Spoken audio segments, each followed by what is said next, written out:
Israel को धमकी दी, बात नहीं बनी।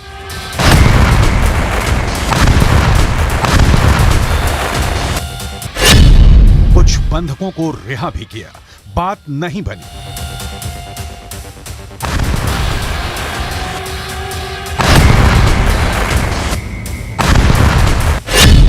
कई देशों से दबाव बनवाया, बात नहीं बनी।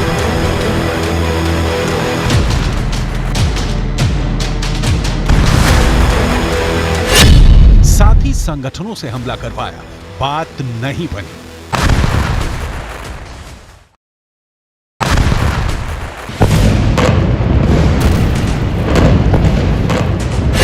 सबकी रिहाई की भी शर्त रख दी, बात फिर भी नहीं बनी।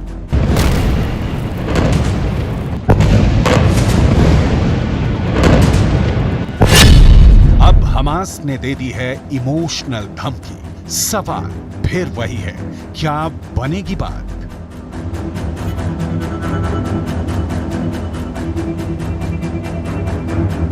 हर दिन इजरायल के हमलों में खुद को बर्बाद होता देख हमास घबराया हुआ है। हर रात के हमले के बाद सुबह के आंकड़ों में हमास आतंकियों की तादाद कम से कम होता देख हमास बौखलाया हुआ है। वो इजरायल को लगातार सब कुछ बर्बाद करने की धमकी दे रहा है। वो इजरायल को फिर से 7 अक्टूबर जैसे कई हमलों की भी धमकी दे रहा है। लेकिन हमास को खत्म करने की कसम खा बैठे इजरायल को मानो ना कुछ सुनाई दे रहा है, ना कुछ दिखाई दे रहा है, बल्कि हर धमकी के बाद इजरायल का हमला और तेज होता जा रहा है।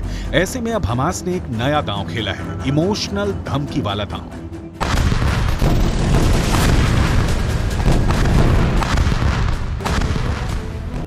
इजरायल के न्यूज पोर्टल के मुताबिक हमास ने अब अपने कब्जे में लिए इजरायली बंधकों के जरिए सरकार पर दबाव बनाने का प्लान शुरू किया है। इजरायली बंधकों के परिवार वालों को हमास की तरफ से मोबाइल पर मैसेज भेजे जा रहे हैं, जिसमें लिखा है कि अल कसाम का संदेश है।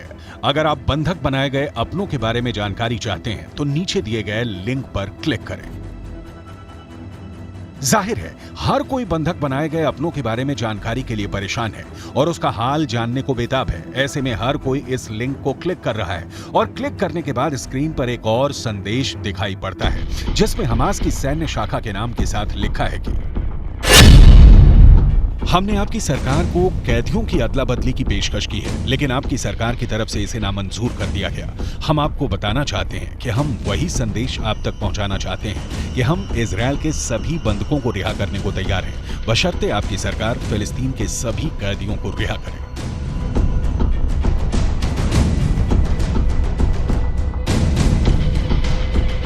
हमास का यह संदेश ना सिर्फ बंधक बनाए गए लोगों के परिवार तक पहुंचाया जा रहा है, बल्कि आम इजरायली लोगों तक भी इस मैसेज को पहुंचाने की कोशिश की जा रही है। मकसद साफ है, किसी भी तरह से युद्ध से बाहर निकलना। हमास जानता है कि बंधकों की रिहाई को लेकर इजरायल के आम लोगों में गुस्सा है और बंधकों के परिवार हर दिन सरकार के खिलाफ प्रदर्शन करके दबाव बना रहे हैं। हमास अब इसी विरोध का फायदा उठाना चाहता है और लोगों को भेजे जा रहे इस मैसेज को वो बड़े मौके के रूप में देख रहा है।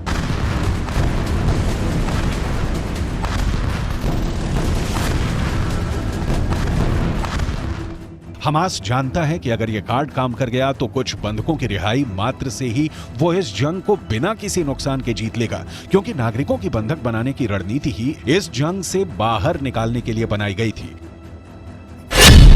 तो फिलिस्तीन के कैदियों की रिहाई हो जाएगी, इजरायल के पास हमले के लिए एक बड़ी वजह खत्म हो जाएगी, इजरायल पर साथी देशों का भी दबाव बढ़ेगा, समर्थक देश युद्ध विराम के लिए और मुखर होंगे और हमास पूरी तरह से बर्बाद होने से खुद को बचा लेगा। लेकिन इजरायल के प्रधानमंत्री नेतन्याहू के रुख और आक्रामकता को देखकर यह कह पाना मुश्किल है कि हमास का यह प्लान कितना कामयाब होगा, क्योंकि हर तरफ से हमले और दबाव के बाद भी इजरायल रत्ती भर भी पीछे नहीं हटा है और हमास को खत्म करने के लिए वो युद्ध के हर दिन को पिछले दिन के मुकाबले ज्यादा खौफनाक और आक्रामक बनाता जा रहा है। ऐसे में हमास की ये इमोशनल धमकी प्लान कामयाब होगी, इसमें शक तो जरूर है।